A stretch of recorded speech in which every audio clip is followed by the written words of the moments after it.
Salut et bienvenue dans ce nouveau classement. Aujourd'hui, on va voir les activités de Noël que l'on peut faire à Montréal.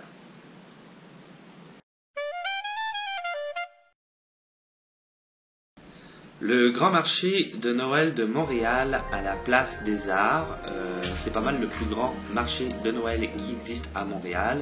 Mais bien évidemment, il y a énormément de marchés de Noël pendant cette période, la période des fêtes. Ce marché-là est ouvert du 1er au 24 décembre 2017. Pendant ce marché, il y a énormément d'activités, donc je vais en citer quelques-unes. Par exemple, le petit train, alors ça c'est un incontournable pour les enfants. Il fait le tour du site à l'intérieur de la Place des Arts. Très très sympathique, très bien décoré, très bien fait. La maison du Père Noël où on peut se faire photographier avec la Mère Noël. Le Père Noël n'étant pas là, il est occupé, il travaille. Durant la période du marché, on va avoir un petit lutin qui va se promener et qui va essayer de divertir les gens. Donc une personne déguisée, c'est aussi quelqu'un de très professionnel et donc c'est très très bien de pouvoir en profiter pendant qu'on fait ses courses. Pendant toute la durée du marché, on va avoir aussi plusieurs chorales qui sont invitées et donc, encore une fois, très intéressant à écouter. Le bar du marché, plus particulièrement, pour déguster, pourquoi pas, une petite coupe de vin chaud, une bière artisanale ou un chocolat chaud. Ça met en valeur les produits locaux, donc intéressant également. Tir sur la neige qui va se dérouler pour cette activité-là à l'extérieur de la Place des Arts, soit sur le boulevard Sainte-Catherine. La tire sur la neige, c'est une tradition qui est purement québécoise. Et en fait, c'est du sirop d'érable bouillant qui est versé sur la neige, que l'on ramasse à l'aide d'un bâton de type Esquimau, pour ceux qui sont français et qui connaissent, ou même d'autres dans d'autres pays. Et ensuite, on savoure ça, ça refroidit immédiatement, on savoure ça. C'est vraiment super bon, très sucré, comme sous forme de bonbons. Il y a aussi, en dehors de toutes ces activités-là, évidemment, il y en a d'autres, donc je t'invite à aller voir sur Internet les autres activités. Il y a aussi des petites boutiques pour des idées cadeaux, ainsi que, évidemment, de la restauration rapide. Donc, je vais citer le bar du marché, mais il existe aussi d'autres types de restauration rapide, comme pour en citer un autre, ce petit restaurant qui s'appelle La Promenade en Raclette, qui offre une gamme de sandwichs chauds à emporter, faits à base de raclette traditionnelle. Il y a d'autres marchés, il y en a vraiment énormément. Je vais en citer deux autres très rapidement. Il y a le marché Casse-Noisette au Palais des Congrès. Alors, ce marché-là a la particularité que chaque exposant verse 10% de ses ventes au fonds Casse-Noisette pour les enfants des grands ballets. Il se déroule du 30 novembre au 10 décembre et il est accessible par métro, au métro du Palais des Congrès naturellement, ou par exemple aussi le marché du Vieux-Port qui lui est du jeudi 23 novembre au 31 décembre 2017. Énormément de ventes de produits artisanaux et agroalimentaires, ainsi qu'un grand nombre d'activités pour toute la famille. Pour finir, le marché de Noël de Montréal à la Place des Arts est évidemment accessible en métro, au métro Place des Arts, qui porte bien son nom, donc c'est ça. Très facile d'accès.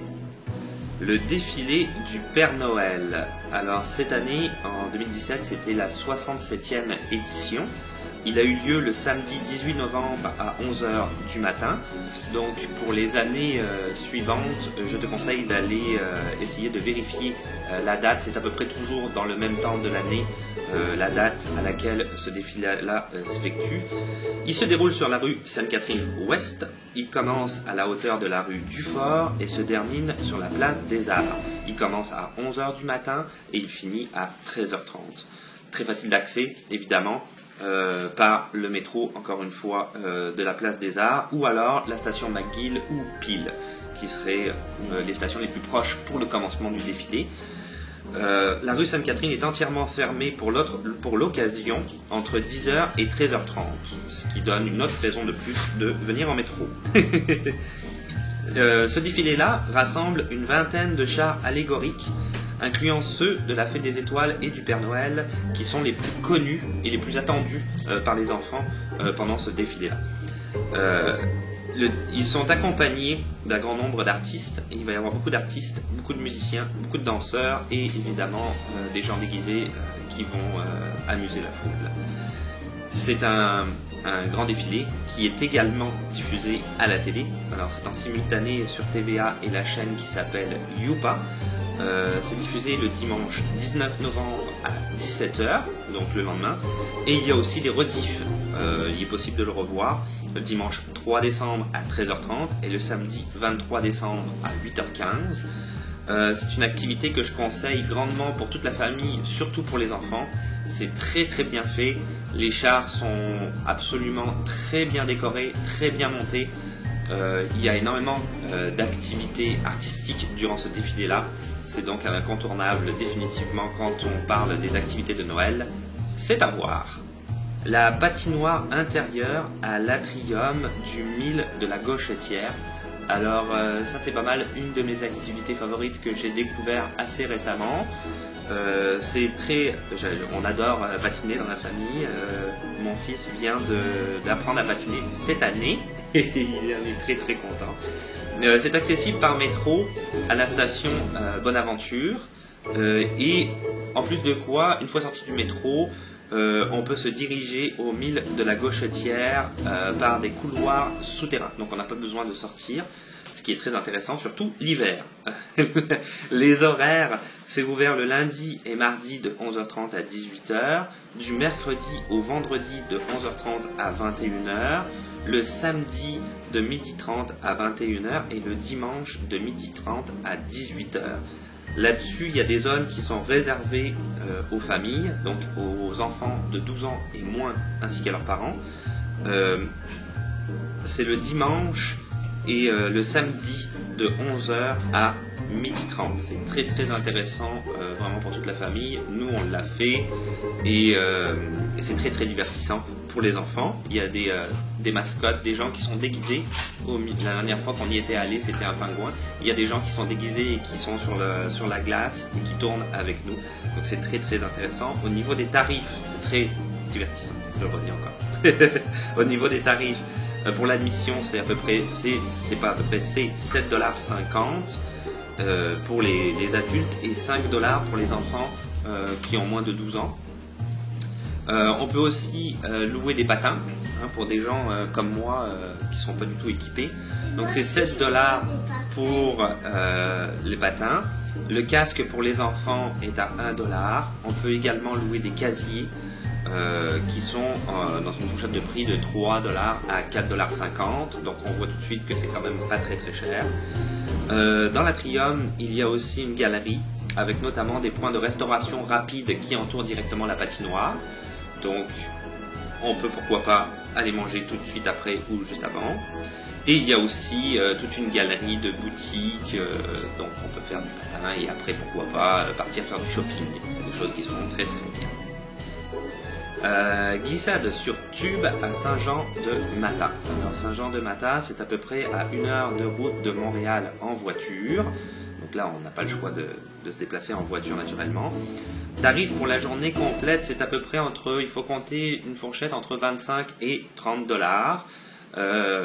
À cet endroit-là, il y a énormément d'activités. La première activité qui est l'activité principale, c'est évidemment la glissade sur tube. Elle est divisée en deux. Il y a 2 versants de montagne. Donc sur le premier versant de la montagne, on va glisser sur ces sortes de grosses bouées. C'est pour ça qu'on appelle ça glissade sur tube. Il y a un vaste choix de pistes pour tous les niveaux, soit à peu près 17 pistes. Exactement, en fait, c'est pas à peu près. Tout à fait, 17 pistes, précisément 17 pistes, avec 6 montées mécaniques. Il y a une possibilité également de glisser le soir sur des pistes éclairées avec une ambiance musicale et cela jusqu'à 21h. Le deuxième versant de la montagne, lui, c'est plus pour du sensationnel, je dirais. Glissade sur canot rafting qui peut asseoir de 4 à 12 personnes et ça permet de descendre jusqu'à des vitesses qui peuvent atteindre 100 km/h. Donc c'est ça, c'est vraiment sensationnel. Il y a 12 pistes de rafting, 4 remontées mécaniques et évidemment on ne peut pas y accéder si on est plus petit qu'1,25 m. Donc c'est grosso modo interdit pour les enfants en dessous d'un certain âge. La glissade en soirée, elle est aussi possible. Il va y avoir également des sentiers de ski de fond. Alors eux, ils ont des tracés qui se retrouvent dans une variété d'aires ouvertes qui comprennent des tracés à travers la forêt ou même des possibilités de descente hyper abruptes, tout dépendant du choix du tracé que l'on fait. La location de ski est possible sur place pour à peu près une quinzaine de dollars. Ça comprend les chaussures, les skis et les bâtons. Le patin à glace, il y a une immense patinoire sur place. La location des patins est également possible. C'est à peu près 3 dollars pour les patins. On peut aussi faire des belles petites balades en raquettes pour ceux qui seraient plus fans de ce genre d'activité-là. Il y a des sentiers en forêt qui ont été établis spécialement pour ça. Une balade à traîneau, à cheval aussi, pourquoi pas, pour toute la famille. Alors ça c'est bien plus relax évidemment. La durée est environ 20 minutes et encore une fois, ça se situe autour du site même et à travers la forêt. Il existe aussi des forfaits d'hébergement. Alors ces forfaits d'hébergement là, ça comprend la chambre, donc la nuit, le ou les repas si on reste une ou plusieurs journées et les activités de la journée, tout ce que je viens de citer, c'est compris dans le prix. Il y a une nouvelle mode de restaurant spécialisé dans le chocolat, donc ça s'apprête très très bien pour le temps des fêtes. Comme par exemple la chaîne de restaurants qui s'appelle Cacao 70. Il y en a plusieurs à Montréal, notamment sur l'avenue Mont-Royal ou dans le quartier du village. Ce sont des restaurants qui sont ouverts aussi bien pour le brunch. Le brunch, c'est le petit déjeuner qu'on prend plus tardivement dans le milieu de la matinée, que le midi, le soir ou même dans la journée, pourquoi pas, si on s'arrêtait pour une petite collation. C'est ouvert du dimanche au jeudi de 10h à 23h, le vendredi et le samedi de 10h à minuit. On peut également sur place acheter leurs produits artisanaux faits naturellement à base de chocolat. Donc il y a des barres de chocolat agrémentées de café, d'érable, de menthe et de sel de mer, des conserves de chocolat pour de la fondue au chocolat, c'est beaucoup du chocolat, de la poudre de cacao faite maison pour se faire de très bons chocolat chaud, naturellement. La carte est hyper variée. Il y a notamment, pour en citer juste quelques-uns, des desserts exceptionnels comme des gaufres mêlant glace, chocolat chaud et tout autre élément sucré pour à peu près une vingtaine de dollars, ou des sandwichs et une variété de crêpes aussi bien sucrées que salées pour à peu près une quinzaine de dollars. Donc on peut dire que c'est pas très très cher. L'ambiance est vraiment agréable, c'est très original comme concept, c'est jamais mauvais, le chocolat est toujours bien mélangé avec d'autres éléments gustatifs qui font que c'est très très savoureux et c'est, je pense, pas mal un must pendant le temps des fêtes. Et voilà, c'est tout pour aujourd'hui. C'était les différentes activités de Noël que l'on peut faire à Montréal. Donc c'était la vidéo, naturellement. Donc n'oublie pas de laisser, comme d'habitude, des questions, des suggestions dans les commentaires, de t'abonner pour avoir un accès plus facile aux vidéos, de laisser un petit pouce bleu parce que ça fait toujours plaisir, le compte Instagram qui fonctionne toujours. Et je souhaite à tout le monde aussi, au passage, pourquoi pas, puisque c'est de mise avec la vidéo, un joyeux Noël. Donc, joyeux Noël tout le monde. J'ai un petit lutin avec moi. Joyeux Noël tout le monde. Joyeux Noël. Joyeux Noël. Et on se dit à la revoyure. Ciao. Bye.